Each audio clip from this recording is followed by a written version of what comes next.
नमस्ते बच्चों। मैं मनीषा गोखले आशीष हिंदी क्लासेस में आप सभी का स्वागत है। आज के वीडियो में हम चर्चा करेंगे बड़े भाई साहब पाठ के प्रश्नोत्तरों पर। तो चलिए शुरू करते हैं। पहला प्रश्न, छोटे भाई ने अपनी पढ़ाई का टाइम टेबल बनाते समय क्या क्या सोचा और फिर उसका पालन क्यों नहीं कर पाया?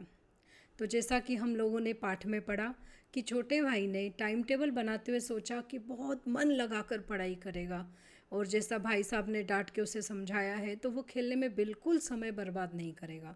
इसलिए उसने एक बहुत ही कठिन टाइम टेबल बनाया जिसमें दिन भर सभी विषयों के लिए समय निर्धारित किया, और खेलने के लिए उसने बिल्कुल भी उसमें समय नहीं रखा।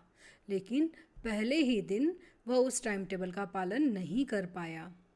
जब भी वो मैदान के पास से निकलता तो वहाँ की हरियाली और वहाँ पर खेल खेलते हुए बच्चों को देखकर वह सब कुछ भूलकर उस ओर खिंचा चला जाता था। खेलते समय उसे कुछ भी याद नहीं रहता था, ना तो वो पढ़ाई याद रहती थी, ना वो टाइम टेबल याद रहता था, ना ही भाई साहब की डांट डपट याद रहती थी। खेलों के प्रति उसकी रुचि इतनी अधिक थी कि वो भाई साहब की डांट खाने का भय होने पर भी वो हर दिन उनकी आंखें बचाकर खेलने जाता था। दूसरा प्रश्न है, एक दिन जब गुल्ली डंडा खेलने के बाद छोटा भाई बड़े भाई साहब के सामने पहुंचा तो उनकी क्या प्रतिक्रिया हुई? तो जब पहली बार वह पास हो गया और फिर वो थोड़ा बेधड़क होकर खेलने लगा, तो एक दिन जब वह गुल्ली डंडा खेलने के बाद बड़े भाई साहब के सामने पहुंचा तो उन्होंने उसे बहुत डांटा और बहुत उपदेश देना शुरू कर दिया उसे। उन्होंने कहा कि तुम बहुत घमंडी हो गए हो, एक ही साल तुम क्या क्लास में प्रथम आ गए हो, तुम अपने आप को महान समझने लगे हो, पर इतिहास में अगर तुम देखोगे तो रावण हुआ है, शैतान हुआ है, शाहरुम हुआ है, इन सब ने घमंड किया। भले ही ये बहुत बड़े ज्ञानी थे, बड़े बड़े राजा थे, ईश्वर के बड़े बड़े भक्त थे, लेकिन घमंड करने के कारण इन सब का सर्वनाश हो गया। और उन्होंने अपने छोटे भाई की सफलता को एक तुक्का कहा कि यह अंधे के हाथ लगी बटेर है, एक बार लग सकती है, हर बार नहीं लग सकती है। उन्होंने उसे कक्षा 9वीं की जो कठिन पढ़ाई है उसके बारे में भी बताया कि कितनी मुश्किल होती है अंग्रेजी पाठ करना या इतिहास याद करना या गणित के सवाल करना, सब कुछ बहुत कठिन होते हैं। इसलिए तुम्हें मन लगाकर पढ़ाई करना चाहिए और घमंड नहीं करने की उन्होंने उसे सलाह दी। तीसरा प्रश्न, बड़े भाई साहब को अपने मन की इच्छाएं क्यों दबानी पड़ती थी? जैसा कि हमें इस पाठ को पढ़कर मालूम हुआ कि छोटा भाई अपने बड़े भाई के साथ परिवार से दूर हॉस्टल में रहकर पढ़ाई कर रहा था, तो इसलिए बड़े भाई के ऊपर छोटे भाई की सारी जवाबदारी थी और वह अपने भाई के लिए एक आदर्श रखना चाहते थे, एक एग्जाम्पल बनना चाहते थे।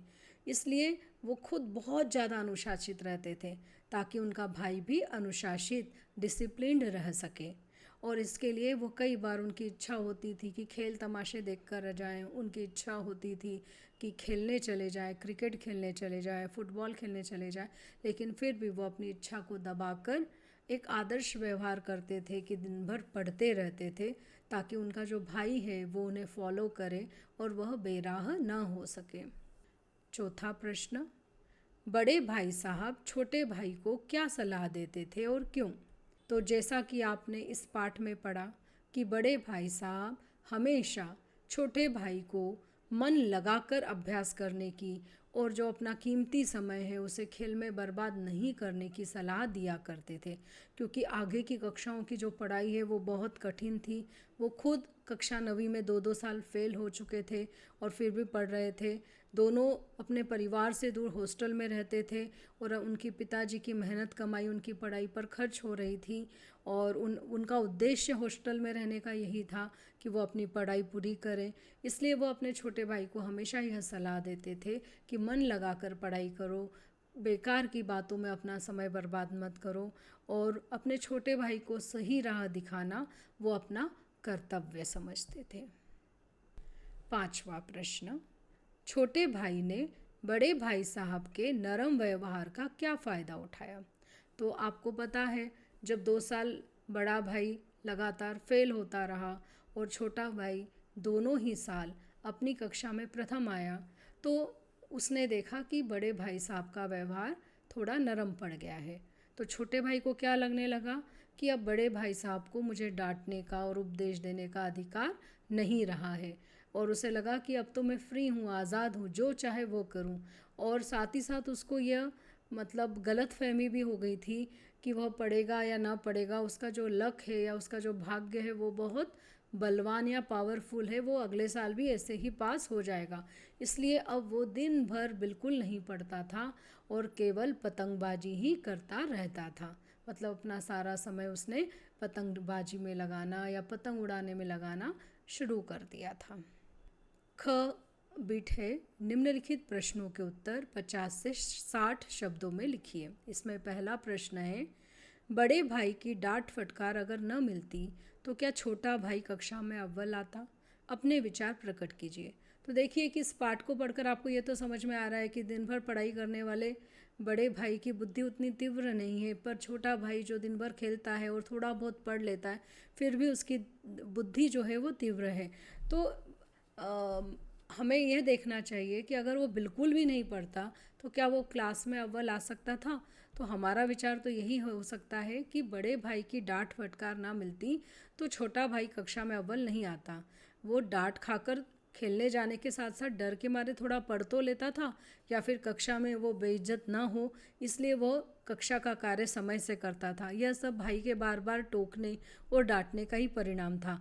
बुद्धिमान होने पर भी अभ्यास करना भी ज़रूरी होता है, तभी वह कक्षा में अव्वल आ सकता था। अगर वह बड़े भाई साहब की डांट फटकार उसे नहीं मिलती तो वह कक्षा में अव्वल नहीं आता, भले ही पास हो जाता तो अप्रत्यक्ष रूप से ही सही भाई साहब की डांट और उपदेश के कारण ही वह कक्षा में सफल हो पाया है। अगला प्रश्न है, इस पाठ में लेखक ने समूची शिक्षा के किन तौर तरीकों पर व्यंग किया है? क्या आप उनके विचार से सहमत हैं? तो इस पाठ में जब बड़े भाई साहब अपने छोटे भाई को कक्षा 9वीं की पढ़ाई में या उसके अभ्यास में जो कठिनाइयाँ आती है उसके बारे में बताते हैं, तो उनके माध्यम से लेखक ने जो शिक्षा व्यवस्था है उसके अनेक तौर तरीकों पर व्यंग किया है। जैसे कि छात्रों को अपने देश के स्थान पर अंग्रेज़ों का इतिहास पढ़ाया जाता था, जिसे समझना उनके लिए कठिन होता था। वहाँ के राजाओं के एक समान नाम याद नहीं रहने के कारण कई बार उत्तर में अगर छोटी सी गलती भी हो जाती थी तो जो परीक्षक होता था वो उनके सारे अंक काट लेता था। दूसरा, विदेशी भाषा अंग्रेजी पर अधिक बल दिया जाता था, उसे पढ़ने पर अधिक बल दिया जाता था। गणित में भी ऐसे ऐसे विषय पढ़ाए जाते थे जिनका व्यवहारिक जीवन में कोई उपयोग नहीं है, और उसमें भी अगर छोटी सी गलती हो जाए तो परीक्षक सारे के सारे अंक काट लेता था। रचनात्मक लेखन के लिए ऐसे विषय दिए जाते थे जिन पर विस्तार से लिखना मुश्किल भी है और समय की बर्बादी भी है। जैसे कि विषय दिया जाता था समय की पाबंदी, और कहा जाता था कि 4-4 पन्ने लिखो, जबकि यह विषय ऐसा है जिसको हमें व्यवहार में लाने की ज़रूरत है, ना कि उस पर लिखने की। और साथ ही साथ परीक्षकों की अपेक्षा यह रहती थी कि जो उत्तर है वह किताबी भाषा के समान हो, मतलब जो किताब में एक एक शब्द लिखा है वैसा का वैसा ही उत्तर में लिखा जाए, और अगर कुछ भी अलग होता था तो अंक काट लिए जाते थे। तो इस प्रकार की जो शिक्षा व्यवस्था थी उससे बच्चे केवल विषय को रटना सीख रहे थे, उनकी बुद्धि या समझ का विकास नहीं हो पा रहा था। अगला प्रश्न है, बड़े भाई साहब के अनुसार जीवन की समझ कैसे आती है?